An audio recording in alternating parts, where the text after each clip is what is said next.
तो किसी के घर पर गए, रात को रुके, सुबह जाने को तैयार हुए। उस गृहस्थ ने संत को कहा कि इसी जीवन में ईश्वर की प्राप्ति हो, उसके लिए कोई उपाय। बोले 3 बातें याद रखना। एक तो मोमबत्ती उसको दी, दूसरी बात उसको सुई दे दी, दूसरी चीज, और तीसरी चीज एक तिनखा दिया। मोमबत्ती देकर कहा कि दूसरों को प्रकाश देना, किसी को अंधेरे में मत धकेलना। भले खुद जलना पड़े तो जलना, पर दूसरों को प्रकाश देना। आजकल तो कई स्वार्थी लोग खुद प्रकाश में रहकर दूसरों को अंधेरे में धकेलना चाहते हैं। अपने लिए बड़ा बंगला बनाकर किसी के फ्लैट को तोड़ने का अपराध करना चाहते हैं। कितनी स्वार्थी वृत्ति हो गई, कितना घिनौना काम हो गया ये, किसी को तोड़ना। संत ने सुई दी, कहा कि ये सुई संकेत देती है कि जैसे सुई फटे हुए 2 कपड़े के टुकड़ों को जोड़ने का काम करती है, उसी प्रकार तू भी जोड़ना, कभी तोड़ने का काम मत करना। किसी घर में फूट पड़ी हो तो जोड़ने का काम करना, तोड़ने का नहीं। तुलसीदास जी ने विनय पत्रिका में बड़े सुंदर शब्द कहे हैं।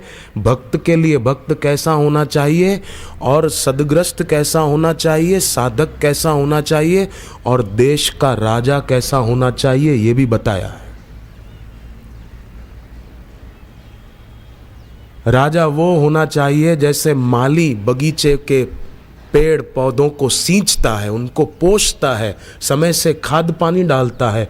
ऐसे ही राजा वो होना चाहिए जो पोषण करे, शोषण करे नहीं। किसी का घर तोड़े नहीं, किसी का घर बना दे।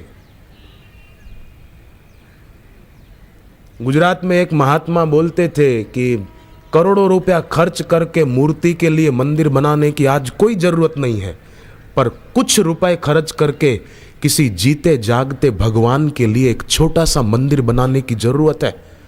पर कोई दुष्ट लोग वो मंदिर भी तोड़ने की सोचते हैं। नहीं, बनाओ, तोड़ो मत। राजा माली जैसा होना चाहिए, माली जैसे बगीचे को सींचता है, फूलों को खिला देता है, ऐसा राजा होना चाहिए। बड़े लोग ऐसे होने चाहिए, तभी उनका बड़प्पन सार्थक है। फिर तुलसीदास जी ने कहा कि राजा सूर्य जैसा होना चाहिए। जैसे सूर्य अपनी तीखी किरणों के द्वारा नदी का, सागर का पानी सोख लेता है, उठा लेता है, पर फिर भी सूर्य अपने पास वो पानी रखता नहीं है। और सागर के नदी शिकायत नहीं करती कि सूर्य ने मेरा पानी ले लिया। सूर्य उतना ही पानी लेता है, पूरा सूखा नहीं देता समुद्र को। कितनी भी गर्मी पड़े, सूर्य समुद्र को सुखाता नहीं, सूर्य नदी को सुखाता नहीं है। नदी और सागर शिकायत भी नहीं करते कि सूर्य ने हमारा पानी ले लिया। राजा और नेता ऐसा होना चाहिए कि प्रजा कभी भी हाय हाय न पुकारे कि मेरा घर तोड़ दिया, मेरा ये कर दिया, मेरा ये नुकसान हो गया, मेरे पर इतना इनकम टैक्स, ये ना हो। सूर्य पानी इतना ही लेता है कि सागर और नदी शिकायत न करे। पानी लेकर फिर उसका खारापन दूर करके, मीठा करके बादलों के द्वारा बरसा देते हैं। सूर्य अपने पास रखते नहीं है।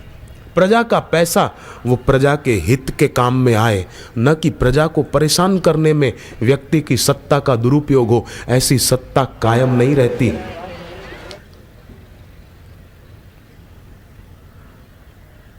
सेवा होनी चाहिए। भगवान ने गीता में कहा, ते प्राप्नुवन्ति मामेव सर्वभूत हिते रताः। सबका हित हो, यही भाव हर व्यक्ति को रखना चाहिए।